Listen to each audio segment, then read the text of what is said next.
Oh, we're live. I think we are live, finally. We've had some technical issues this evening. My full apologies, even though it's absolutely nothing to do with Neil and myself, but we are here, the face of it now, having to face up to what producer Adam Bates has done this evening. So apologies, we're 45 minutes late. We're as upset as you are, but we're here now, and that's the main thing. This is a match preview as Villa take on Arsenal at Villa Park Saturday lunchtime. As I say, I'm joined by Neil to discuss just that. But before we get into it, quick word for Luke Roper, our sponsors. If you use the code TVV20 at the checkout, you'll get 20% off everything Luke Roper have to offer, including the new Dapper Villain range, which is very, very nice. Neil, how are you? I feel like I haven't spoken to you for the last hour constantly without actually going on air. How are you? Yeah, well, I'm still as good as I was an hour ago, as you said Good. when we popped on. I'm pleased. Pleased. Yeah, we did start a show in all honesty, but no one We saw did. it. You just saw a black screen. One of the best intros there's ever been as well. So it was a shame that never made it on air. Now, how are you feeling ahead of the game on Saturday? I don't know whether last night's result against Man City was good news or bad news. Um, I suppose really I'm look, you know me, Dan. I'm probably optimistic to a fault at times with Yeah, I've never regards to asked you how Aston you Villa. feel about a game, and you've not been looking forward to it. So you probably are the wrong person to ask, actually. Probably so. I am terrified of Saka and Martinelli, though. So we will get onto that in a moment. But one of the things that I've noticed about Arsenal over this, if you want to call it a 4 game slump, and specifically, I think last night, albeit that they were playing against one of the best teams in Europe, was that Arsenal are. I don't think they looked like when they went 1-0 up and then they went 2-1 down. I never thought that they were going to come back into it. I never thought they were going to win 3-2, if that made sense. And you know the it's been a bit of a slip for them, and they're going to need to get back up on the horse again at the weekend. So that is a bit terrifying. But I think that with Unai Emery coming back to his old stamping ground, and the fact that he'll want to get a result there, I think that there is points in this for Aston Villa if we play our cards right. But obviously, Arsenal are going to be huge favourites at the weekend. I've got a horrible feeling it's going to be like last season's game at Villa Park a little bit. We lost 1-0. It was a bit of a Yeah. nothing game. Arsenal kind of played with the handbrake on a little bit first, second gear, and they were just comfortable. I remember Ben White having a very comfortable day Mhm. at centre back. He was like a Rolls Royce that day because he didn't really have to majorly do any defending, but anything he did do, he dealt with comfortably, and Villa weren't great except for a late free kick. A horrible feeling it's going to be a little bit like that on Saturday, a bit of a nothing game, and Arsenal nick it by the odd goal, win 1-0. I think I don't know whether Thomas Partey will be fit at the weekend or Doesn't look not, like it. but him not being there, like he went off against Everton at 0-0. Suddenly he goes off. Jorginho comes onto the pitch. I'm not blaming Jorginho, but they go 1-0 down very shortly after. They missed him hugely last night in the Man City game. Thomas Partey does the job of two people in that midfield because he breaks up the play, but he also very rarely gives the ball away, and he's technically astute. He's one-touch passing, the way he moves the ball. He always looks forward as well. He's just a real dynamic midfielder that can do a little bit of everything. He can even pop shots off from long range, actually, Thomas Partey. Jorginho's a very good player, won a lot in his career. He's a fine footballer, but they are not like for like. And that was always going to be the worry for Arsenal. If Partey was missing, what would they do? And they've obviously signed someone to cover him, but he's not the same kind of player. Look at Villa's midfield. It's been a little bit off colour in the last couple of games, but you do think if Kamara and Louise play to their full ability, Villa might actually win that midfield battle now if Partey's not there. I think so. I think you're right, and I think that Arsenal have been doubly bitten with that injury bug in there because El Neni was somebody who would have probably been the natural successor to Thomas Partey Yeah, coming in there.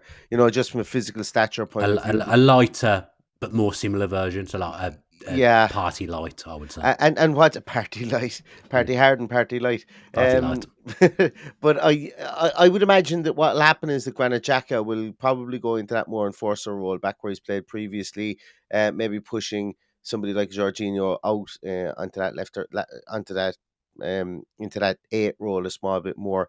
I think that's probably what will happen. But it is an area I think it even was mentioned today. Zubimendi is somebody that Arteta is apparently mad to sign from Real Sociedad, and that to me would suggest that shoring up that midfield is something that he wants to do next season as well. Probably because, as I say, he does notice that there is a gap when Thomas Partey isn't in that midfield. But you mentioned about Kamara and Luis there as well. It's been it's been uncharacteristic based on what we've seen of Boubacar Kamara over since the start of the season. The last two games have been really uncharacteristic of him. Looked a step behind against Manchester City, but then again for the first 25 minutes, everybody in the team for the first half, everybody in Aston Villa colours looked a step behind. And then against Leicester, obviously, he had those two incidents whereby he didn't exactly positively affect those two goals that Leicester scored. So I think that we're going to see a different man come out at the weekend. I think that this Arsenal team would suit him to play a small bit more. The fact that I think that he's the fact that they'll go through Odegaard an awful lot will suit him, and he's a better matchup for somebody like a Boubacar Kamara than maybe a Riyad Mahrez or even a Jack Grealish or Bernardo Silva or whoever Man City threw at him the last day. So I'm actually looking forward to seeing how he plays against this Arsenal team because I think he suits this team better. And lastly, you mentioned that Dower game. I remember that was on St. Patrick's weekend last year, and I actually the only reason I remember it is because I christened my daughter the day that was on, and I was watching the game, and we were actually late for christening because we were watching it, and then afterwards I was thinking to myself, I was going, why in the hell didn't I just get up after 10 minutes and just go and be on time for this bloody thing instead of being late for the christening to watch that dour affair? So hopefully it's not like that. Hope it's not like that the weekend, and saying that I don't have anywhere to go, so I can't be late for anything if it is. I think I went out after that game. Actually, I went out into town with a bit of a Villa podcast meetup with my old man says and Villa on tour. We had a day on the beers after that game because it was a Saturday early kickoff again, so it's It was. exactly the same this Yeah. weekend. We've had a taste of a 3 o'clock kickoff at home. The world didn't want us to have that. We're back to what we know: lunchtime Saturday at Didn't Villa suit us Park. then. We lost. Couldn't possibly have a 3 p.m. kickoff at Villa Park again. We've had one now. That's your lot. That's Mm. over. Let's get back to what we do best. Yeah, I feel funny about it because in some ways you would think, like, if we'd been facing Arsenal a few weeks ago, they were absolutely flying, weren't they? So I guess from that perspective, they're not. But there's part of me as well, and I know football does not work like this. I can't see them going forward without winning. That's the point. I can't see them doing it. I just think the midfield thing will be interesting because I do think if Partey doesn't play, that's huge in the context of this game. I think there's actually a shout for them to play someone like Ben White Mm. in midfield, perhaps because Tommy Asu played it right back, didn't he, against Manchester City? Because they'd still, if they could have signed Caicedo in January, they'd have got Caicedo and Jorginho. So that tells me Jorginho's not been bought as anything to do with Yeah. Partey. Because if they could have got Caicedo, they still would have done. They just sniffed an opportunity with Jorginho. But I cannot overstate, and I mean, I've said it 50 times already, he is their most irreplaceable player. So if he's not there for Arsenal, that is huge in the context of the game for Villa. Something that does fill me with a little bit with confidence actually at the moment is Ollie Watkins, because I feel like he's always scored well against the top four, the top six. Ollie Watkins, he's got a good record against these teams. We're doing a show tomorrow, so I won't spoil the stat. But Ollie Watkins has scored obviously against Arsenal. You know, he's on a good run in front of goal at the moment. And these are the kind of games where he comes alive, and he does seem to cause the better teams problems. I always think. Am I imagining that, or is that something that's real? No, I think you're right. I think his movement. I think his like what? Yeah, I won't get into that stat since you're going to have Stato on tomorrow. But he does have one of the better goal scoring records amongst Aston Villa players since, I think it's even since the Martin O'Neill era. It's a pretty crazy statistic. I think. Gabby always Going used to do well in these kind of games, if He I did recall, too, and as well. Benteke used to do well in these games as well. He used to pop up, so that's a nice trait to have. And I think Ollie Watkins would be very much buoyed by this. Since Unai Emery has come in, he's played really well. That finish at the weekend against Man City was absolutely brilliant. To go across Scored a few nice Ederson and goals stick it recently. there, yeah, really, really nice goal. And he's gotten the dirty ones to kind of get his confidence back up again. Like that one against Leicester, the one against he's the not the assist against Spurs, should I say, where he had to really do the hard work, keep the ball in play, give it back to Buendia, and he had a goal contribution in that situation there. He's coming along nicely under Unai Emery, and long may it continue because it's not been that often that we've had a Premier League striker get into double digits 3 years in a row. No. You go back to the halcyon days of of Julian Joachim maybe and Dion Dublin and like Benteke must have done it, surely. Benteke did. I don't know, did he do it 3 years in a row? Yeah, he will And have. but He will have done. Yeah, he will have done. maybe he I'd put did. I put my life on that. I think Gabby did it at the start of his career, but like you're talking that it's rarefied air. When you'd have a striker to get into digits 3 years in a row, because strikers don't usually tend to stay around Aston Villa that long. No, they don't. And as I say, he's 7 goals already, I think, this season. So long may it continue that he keeps banging them in, and if he can get to if he can double that over the next few games or the remaining games, which would be absolutely brilliant for him. I think that would set us in good stead because he needs to. We need him to fire well, and whatever people's opinions are of him and some of the misses that he might have 1-on-1, we need him and we should support him. And I'm very much team Ollie Watkins at the moment.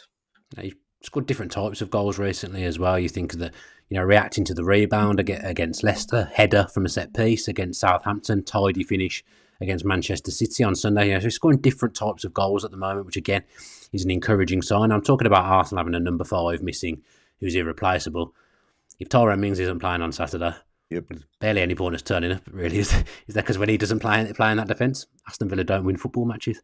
No, and he's a linchpin, and we saw it at the weekend. Look, it's very difficult for a player like Callum Chambers to come in out of the cold and to mark Erling Haaland. But I wouldn't expect a player to come in and to make that header like he did for the second goal. Those that kind of lapse of judgment, we couldn't have it. Excuse me, we wouldn't be able to have that at the weekend. I'm hoping more than anything else that Tyrone Mings is back, and I've said it on my own podcast numerous times. I was almost more upset that we didn't sign a centre half cover after we let the likes of Bednarak go on. He's not tearing up trees, so I'm not saying he's the missing link here. But when we didn't sign another centre half, I thought that was the area that we were most in need of, or one of the areas, should I say, that we're most in need of reinforcements. And I think that I'd still stand by it. I think we'll see complete another open heart surgery of that defence over the summer. But at the weekend, we need Tyrone Mings and we need him to stay fit for the remainder of the season, to be honest. Yeah, go back if you haven't listened to it and listen to the 1874 podcast on the Mm. Villa View, because Greg and myself did about 10-15 minutes on Tyrone Mings' future, and obviously Greg's more in the know than the average man around that kind of thing, so he spoke a little bit about that. So go back and listen to that if you What haven't was the done so official already. line as to why he was out again?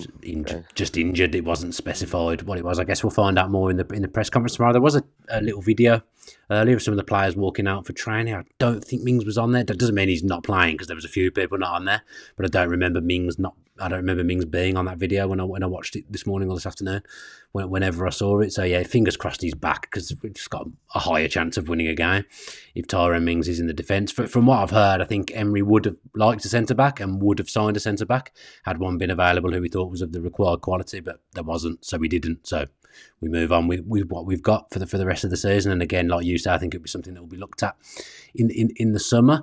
Team selection wise, and a fair few players came off the bench against Manchester City and probably gave Emery something to think about. They put in a good performance, and Villa couldn't have been much worse than they were in the first half. But a few of them came on and made cameos.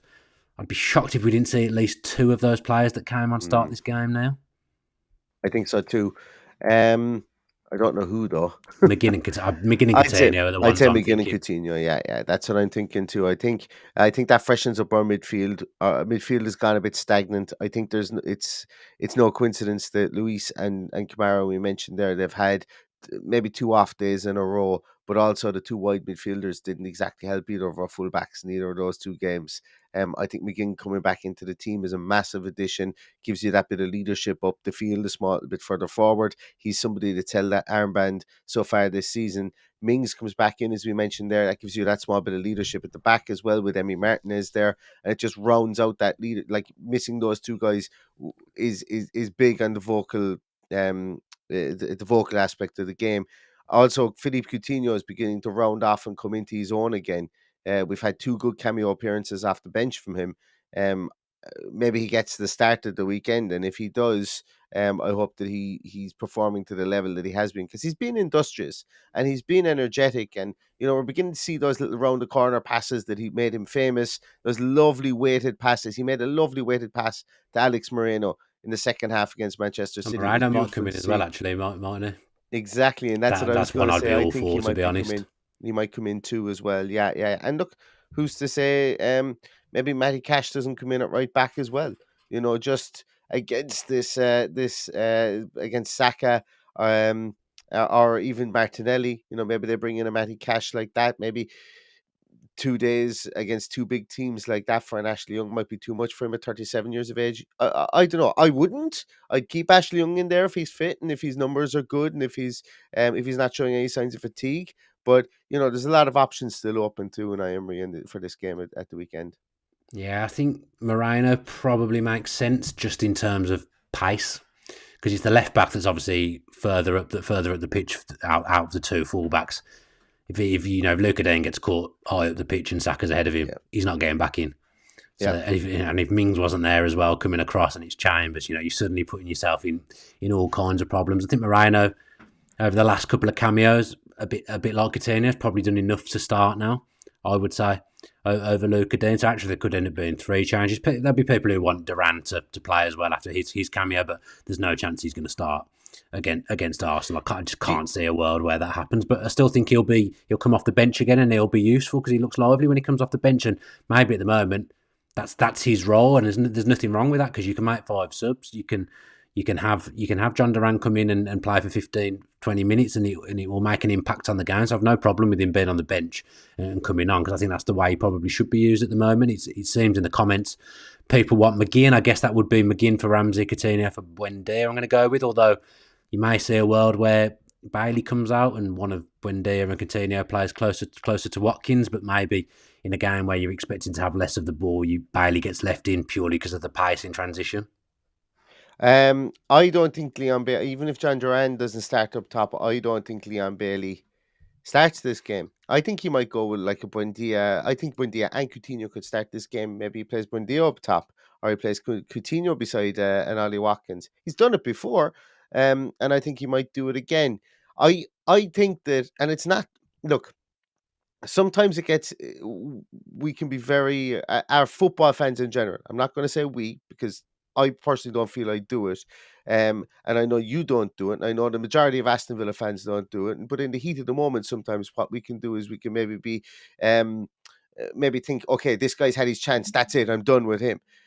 Footballing players and their confidence and their ability is cyclical, and it's the really really good guys that have that consistency. That's what makes them good. 90% of the good footballers in the world are really they're no better than a lot of other players. They're just really good, really consistently good, and that's the difference here. Leon Bailey isn't there. I don't know will he ever get there, and I'm probably at the position now where I'd probably sit him for a game or two and have him as that impact sub so that he comes on. And I'd be all for trying maybe a Buendia up top with Andy Watkins because I think we're still going to have to do an absolute shed load of defending in this game. Obviously, we're playing against a great Arsenal team, and I think we'll see the 6 at the back again at times this weekend. And having a Buendia up there who, yes, he doesn't have the latent pace of Leon Bailey, but at the moment, Leon Bailey's so low on confidence that he's running into defenders. And it's all well and good having that pace, but if you can't get past that man because maybe you're low on confidence or because maybe things aren't going your way, then I think it's time to take you out, work on that confidence, bring you on as a sub, maybe get you a couple 10, 15 minutes where things go right for you and build you up from there.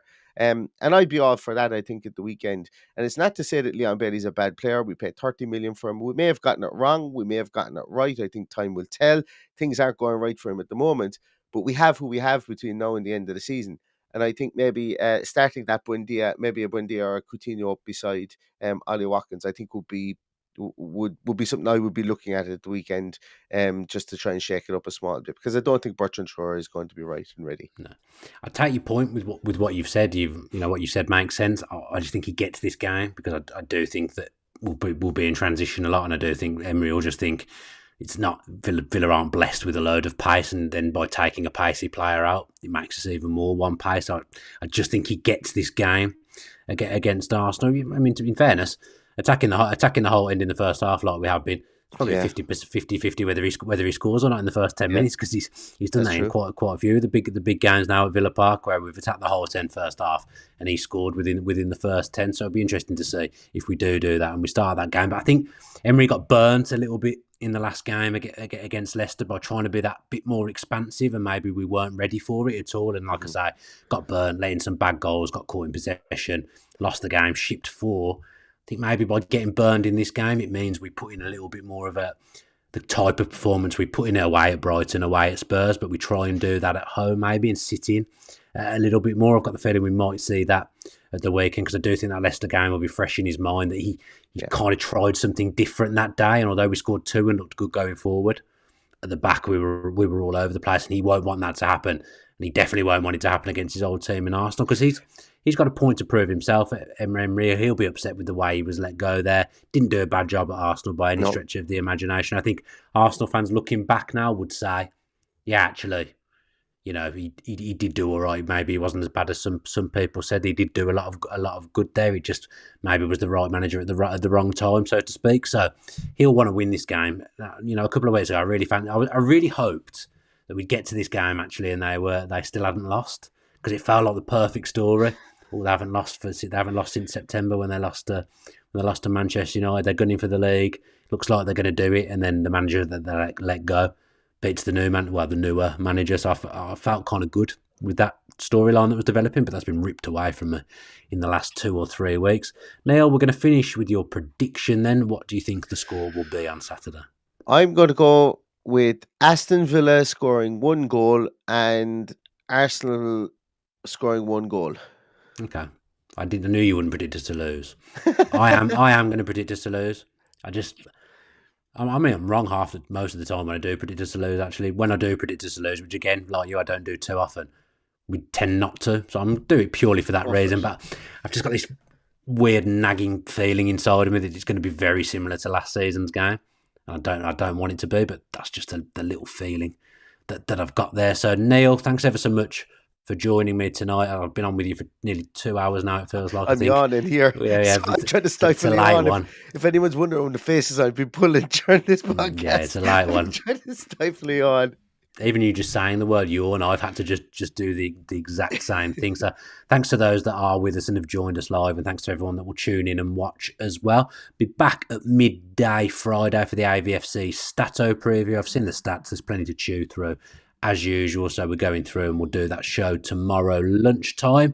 Thanks to Luke Roper for continuing to sponsor us. The code TVV20 gets you 20% off everything they have to offer. I'll thank Adam. I'm not sure what for, but I'm thanking Adam, the producer, as well. Nice. Thanks ever so much for watching Up the Villa.